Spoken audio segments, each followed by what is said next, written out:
Selamat pagi, siang, atau malam, Bapak Dahyat. Saya Zueta Azahra beserta rekan saya Otar Azahra. Kami akan mempresentasikan analisis penerapan bisnis processor engineering pada T-Mobile US. Kita akan berkenalan terlebih dahulu dengan T-Mobile. T-Mobile US merupakan salah satu operator jaringan nirkabel terbesar di Amerika Serikat. Saat ini, T-Mobile dikenal sebagai perusahaan telekomunikasi besar dengan sekitar 142,4 juta pelanggan dan sekitar 75.000 karyawan pada tahun 2025. T-Mobile US berawal dari VoiceStream Wireless yang didirikan pada tahun 1994 setelah diakuisisi oleh Deutsche Telekom. Nama T-Mobile mulai digunakan pada tahun 2002. Perusahaan ini bergerak di industri telekomunikasi, terutama layanan wireless, paket saluran postpaid dan prepaid, internet rumah berbasis 5G, penjualan perangkat digital, dan layanan konektivitas bisnis. Sumber pendapatan utama T-Mobile berasal dari service revenue. Komponen terbesar adalah postpaid service revenue, yaitu pendapatan dari pelanggan pasca bayar dengan kontribusi sekitar 80. Selain itu, T-Mobile juga memperoleh pendapatan dari prepaid revenue, wholesale wholesale revenue, penjualan perangkat dan aksesoris, pengembangan broadband, serta upaya mempertahankan pelanggan bernilai tinggi. Wholesale revenue sendiri berarti pendapatan dari partner bisnis yang menggunakan jaringan T-Mobile, misalnya operator virtual atau pihak ketiga yang memanfaatkan jaringan T-Mobile. Latar belakang perubahan ini dimulai dari merger T-Mobile dan Sprint yang resmi selesai pada tahun 2020. Setelah merger, kedua perusahaan menjadi satu organisasi, tetapi sistem internal mereka belum langsung menyatu. T-Mobile menggunakan Orbit untuk mengelola approval program pelanggan.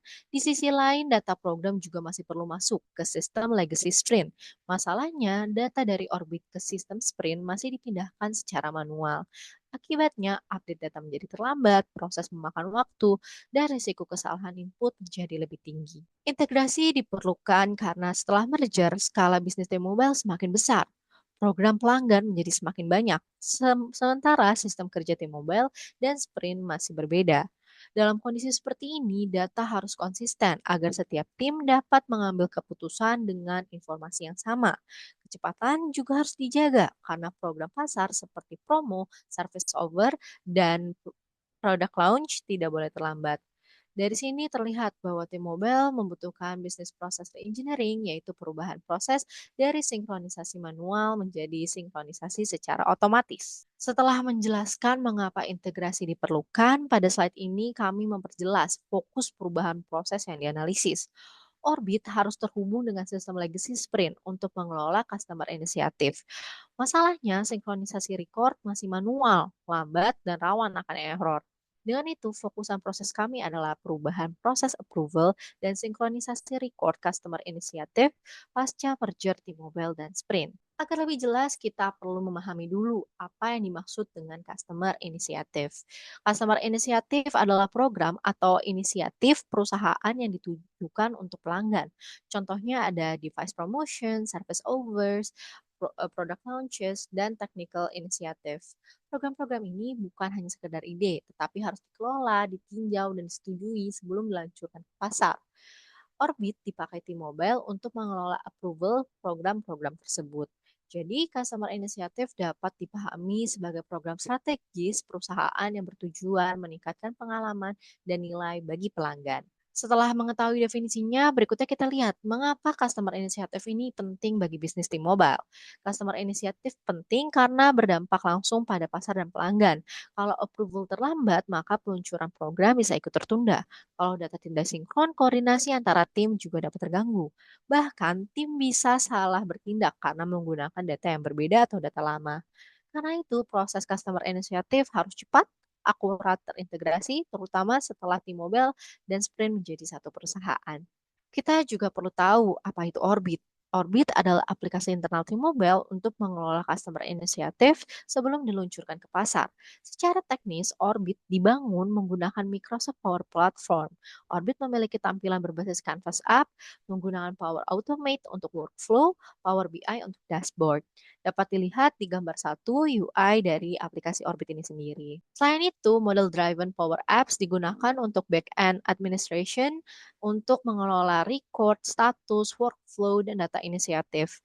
Jadi, Orbit adalah pusat koordinasi internal untuk input, review, tracking, dan approval customer inisiatif ini sendiri. Yang dapat dilihat dari gambar 2, ini ada model driven power apps-nya. Dalam proses Orbit ini, ada beberapa pihak yang terlibat. Ada project members yang bertugas untuk mengisi detail customer inisiatif, ada project leads yang mengatur proses review dan approval, ada business department terlibat secara lintas fungsi, kemudian ada operation analysis yang menjalankan sinkronisasi manual antara Orbit dan QuickBase pada kondisi as is. Sementara Orbit ini berperan sebagai pusat koordinasi dari approval-nya itu. Next. Pada slide ini kami menjelaskan alur proses as is, yaitu proses yang berjalan sebelum adanya perubahan proses. Proses dimulai ketika terdapat customer inisiatif baru atau perubahan pada inisiasi yang sudah ada. Customer inisiatif ini berupa device promotion, service offer, dan product launch atau technical inisiatif. Tahap pertama dilakukan oleh project member memasukkan detail inisiatif ke dalam Orbit App. Detail yang dimasukkan dapat berupa nama program, jenis inisiatif, timeline, dokumen pendukung, dan informasi yang pernah terlibat.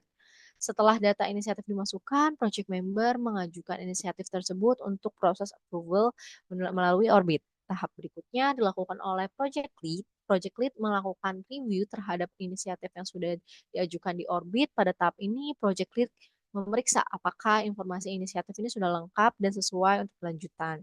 Jika inisiatif belum selesai, maka project lead mengembalikan inisiatif tersebut kepada project member untuk direvisi. Setelah direvisi, inisiatif tersebut dapat diajukan kembali melalui Orbit. Jika inisiatif sudah selesai dan sudah di-approve, maka project lead akan memberikan approval di Orbit. Setelah approval dilakukan, inisiatif tersebut menjadi record yang perlu dilanjutkan ke proses pencatatan dan tracking. Pada tahap berikutnya, Operation Analyst melakukan proses sinkronisasi data ke QuickBase, yaitu sistem legacy sprint yang digunakan untuk project management, task tracking, dan timeline. Operator analis ini menarik report dari Orbit untuk melihat inisiatif yang perlu dicatat atau diperbaharui di data QuickBase-nya si sprint ini. Setelah itu, Operation Analyst mengecek data inisiatif tersebut dan menentukan apakah record di QuickBase itu perlu dibuat atau diperbaharui. Jika record belum tersedia di QuickBase, Operation Analyst akan membuat record baru. Jika record sudah selesai, Operation Analyst memperbarui record tersebut sesuai dari data dari Orbit. Setelah record dibuat dan diperbaharui, Operation Analyst menyimpan dan memvalidasi entry di QuickBase. Dengan begitu, data customer inisiatif yang ada di Orbit juga tercatat di QuickBase untuk kebutuhan tracking dan koordinasi lanjutan. Nah, setelah itu baru ada di N, N-nya berupa weekly batch update dari si Orbit ini dan QuickBase.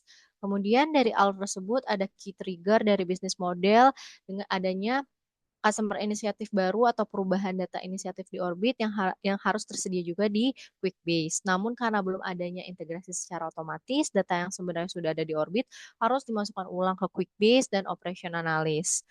Di sinilah bottleneck utamanya muncul. Bottlenecknya bukan pada approval di Orbit, tetapi pada proses setelah approvalnya, yaitu ketika analis harus menarik report, mengecek perubahan, lalu melakukan sinkronisasi secara manual ke QuickBase. Jadi inti masalahnya ASIS ini dua sistem sama-sama dipakai, tetapi belum terhubung secara otomatis, sehingga Operation Analyst menjadi jembatan manual antara Orbit dan QuickBase. Proses ASIS ini memiliki beberapa pain points. Yang pertama, ada data latency antara Orbit dan QuickBase, kemudian manual input, ada resiko data entry yang error, terus time commitment yang tinggi, dan update tidak terjadi secara real time. Dampaknya, tim mengambil keputusan dengan data lama, kerja lebih, data yang sudah ada di Orbit harus dipindahkan lagi ke QuickBase. Data inisiatif bisa tidak konsisten antara sistem. Analis terlalu banyak mengerjakan tugas administratif, dan approval dan koordinasi menjadi lebih lambat. Nah, awalnya sistem Orbit dan QuickBase ini sudah ada ide untuk diintegrasi dengan API. API itu apa? Itu adalah Application Programming Interface. Jadi, data dibuat di Orbit, kemudian API mengirimkan data secara otomatis, dan QuickBase menerima update-nya. Namun, terdapat hambatan karena sistem legacy Sprint kurang cukup kompleks, dokumentasi API juga tidak tersedia secara memadai, sehingga tidak ada panduan teknis yang cukup untuk membangun koneksi API secara aman dan cepat. Karena itu, tim mobile membutuhkan solusi yang bisa bekerja dengan sistem lama tanpa membangun custom API yang terlalu kompleks. Solusi yang dipilih adalah Robotic Process Automation atau RPA, yaitu dengan Microsoft Power Automate Desktop. Jadi apa sih si RPA ini adalah si RPA itu adalah otomasi berbasis software yang meniru langkah manusia saat menggunakan aplikasi. Dalam konteks T-Mobile ini, RPA cocok karena dapat bekerja lewat tampilan aplikasi seperti login, klik, mencari record, mengisi data, dan submit. Dengan RPA ini, record di QuickBase tidak perlu dibuat dan diperbaharui secara manual lagi oleh operation analyst. Berikutnya adalah proses to be. Jadi ini merupakan alur proses dari Customer Initiative T-Mobile setelah implementasi RPA. Nah, pada proses ini ada main process flow dan juga ada sub process flow. Nah, pada main process flow-nya itu diawali dari project member yang menginput detail customer initiative ke Orbit. Setelah itu, inisiatif diajukan untuk approval, kemudian project lead melakukan review di Orbit. Jika inisiatif belum layak, maka proses kembali ke project member untuk direvisi. Namun jika sudah disetujui, inisiatif langsung masuk ke tahap berikutnya. Nah, proses ini masih sama dengan proses as is. Kemudian, titik perubahan utamanya terletak pada setelah approval. Jadi yang pada proses as is sebelumnya, setelah inisiatif itu, operation analyst harus menarik report dari Orbit, mengecek apakah ada perubahan, lalu membuat atau memperbarui record di QuickBase secara manual. Namun, pada proses to be ini, rangkaian tersebut digantikan oleh satu subproses, yaitu Automated Record Make and Synchronization yang dilakukan oleh RPA. Nah, lalu apa saja yang dilakukan di subproses RPA ini? Cloudflow memicu desktop flow, kemudian RPA membuka QuickBase, mencari matching record, lalu membuat record baru atau memperbarui record yang sudah ada. Jadi main proses menunjukkan kapan RPA dipanggil, sedangkan di subproses ini flow menunjukkan apa yang dilakukan RPA di dalamnya. Jadi proses BPR-nya itu bukan sekedar mempercepat proses lama, tetapi juga mendesain ulang siapa yang mengerjakan aktivitas repetitif dan bagaimana data berpindah antar sistem. Berikutnya adalah detail cara kerja RPA. Jadi, proses dimulai dari inisiatif yang dibuat dan disetujui di Orbit seperti yang sudah dijelaskan sebelumnya. Inisiatif yang dimaksud bisa berupa device promotion, service offers, new product launches, atau workflow lain yang berhubungan dengan customer initiative.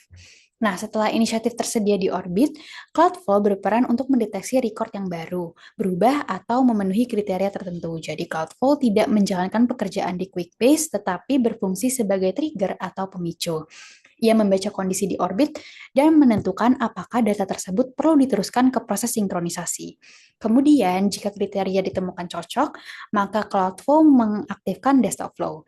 Nah, Desktop Flow ini menjalankan RPA, yaitu bot yang bekerja melalui user interface QuickBase. Jadi, RPA melakukan langkah yang sebelumnya dilakukan manusia, yaitu membuka QuickBase, mencari apakah record sudah ada, lalu menentukan apakah record harus dibuat baru atau diperbarui. Nah, kemudian RPA akan mengecek jika record belum ada, maka RPA membuat record baru, namun jika record sudah ada, maka RPA memperbarui record tersebut sesuai data dari Orbit. Setelah itu, data dari Orbit dan QuickBase menjadi sinkron tanpa memerlukan input manual yang berulang. Berikutnya di sini adalah perbandingan proses to be dan as is. Jadi yang pertama itu pada as is masih menggunakan pull report manual. Kemudian pada to be, RPA akan diupdate otomatis sehingga berdampak untuk menurunkan manual work. Yang kedua adalah trigger update-nya yang sebelumnya batch mingguan, pada to be itu real-time request, sehingga data akan lebih cepat diperoleh. Menunjukkan estimasi bahwa proses menjadi jauh lebih cepat. Di sini terlihat yang sebelumnya di assist 7 hari pada to be menjadi 14 jam. Kemudian waktu pre-recordnya yang sebelumnya pada assist 60 menit, kemudian pada to be menjadi 5 menit. Nah, kemudian pada beban kerja yang sebelumnya di SS analis harus melakukan input data yang berulang, pada to be semua pekerjaannya akan dilakukan oleh bot, sehingga menghemat waktu 600 jam pada FTE. Kemudian pada SS juga error rate diperkirakan mencapai 7%, namun pada to be error rate turun hingga mencapai 0%, yang mengindikasikan bahwa data menjadi lebih akurat. Kemudian pada kualitas outputnya, pada as is yang record rawan tidak sinkron, pada to be record menjadi lebih konsisten sehingga keputusan akan lebih tepat. Kemudian yang terakhir pada as is kapasitas prosesnya masih terbatas manual, namun pada to be kapasitas proses menjadi lebih besar. Berikutnya adalah penjelasan mengenai dampak apa yang dihasilkan oleh to be. Jadi dampak yang pertama adalah perubahan pada waktu. Tercatat bahwa dengan mengaplikasikan RPA, T-Mobile mampu memproses 11 kali lebih banyak request secara real time dan meningkatkan processing time sebesar 12 kali. Sebelumnya update masih bersifat mingguan. Nah, setelah Tubi diterapkan, update tidak lagi harus menunggu batch mingguan, manual update digantikan oleh otomasi. Karena itu, tim memperoleh data yang lebih terkini dan operation analyst tidak lagi menghabiskan waktu untuk menarik report secara manual, sehingga analis fokus pada kerja strategis. Kemudian dampak perubahan pada efisiensi operasional. Jadi di sini tertulis bahwa RPA ini mampu menurunkan RPA per tahunnya hingga 600 jam, kemudian 12 kali efisiensi proses meningkat, dan 11 kali lebih banyak request sinkronisasi real time. Itu bisa terjadi karena beban analis menurun, sehingga waktu administrasi pada analis itu semakin berkurang karena record dibuat otomatis, sehingga bot menggantikan pekerjaan analis yang harus menginput proses berulang. Nah, dengan bantuan bot ini, update menjadi lebih konsisten karena sinkronisasi tidak lagi tertunda. Dan analis juga lebih fokus pada kerja strategi. Kemudian adalah dampak pada akurasi, yaitu yang sebelumnya pada as-is, ini sudah disebutkan juga sebelumnya bahwa error rate itu mencapai 7%. Kemudian setelah implementasi RPA, error rate turun hingga menjadi 0%. Menunjukkan bahwa ketika input manual berulang dikurangi, kualitas data meningkat. Bot menjalankan proses create atau update record berdasarkan aturan yang sama sehingga variasi kesalahan manusia dapat dikurangi juga. Nah, akurasi yang lebih baik ini berdampak pada kualitas koordinasi. Record menjadi lebih konsisten, jejak approval lebih mudah ditelusuri, dan juga tim lebih percaya diri dalam mengambil keputusan karena datanya itu antar kedua sistem sudah pasti selaras. Nah, berikutnya adalah dampak pada revenue.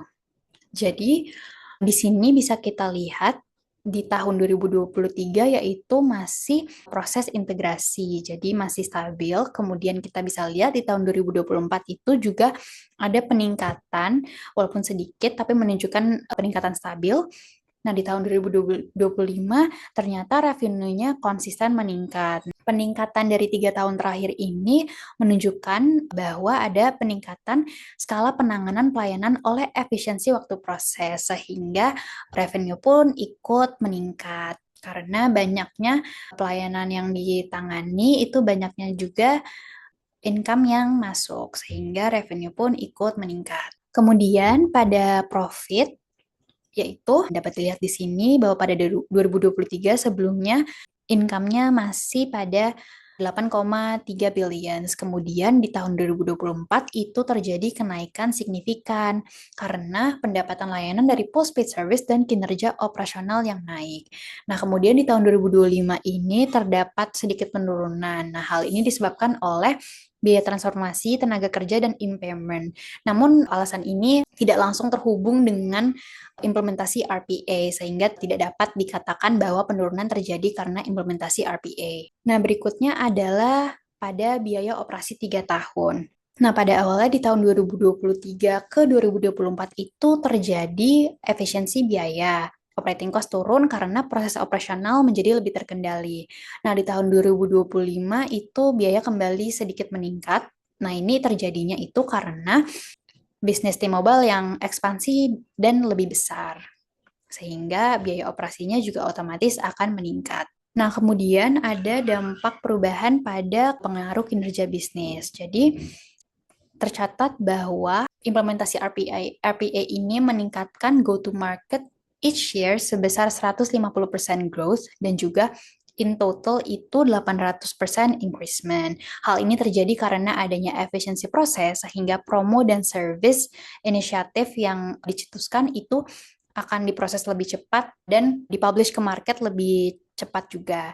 Kemudian juga karena kapasitas proses yang meningkat tanpa menambah tim. Nah, kemudian setelah proses menjadi otomatis, tantangannya pun menjadi berubah. Pada SIS, tantangan utamanya adalah manual input dan data latency. Nah, pada 2B ini, tantangannya adalah bagaimana memastikan automation tetap stabil. Yang pertama itu tantangannya adalah exception handling tetap dibutuhkan. Walaupun RPA dapat menjalankan proses secara otomatis, tidak semua kasus bisa diproses sempurna oleh bot.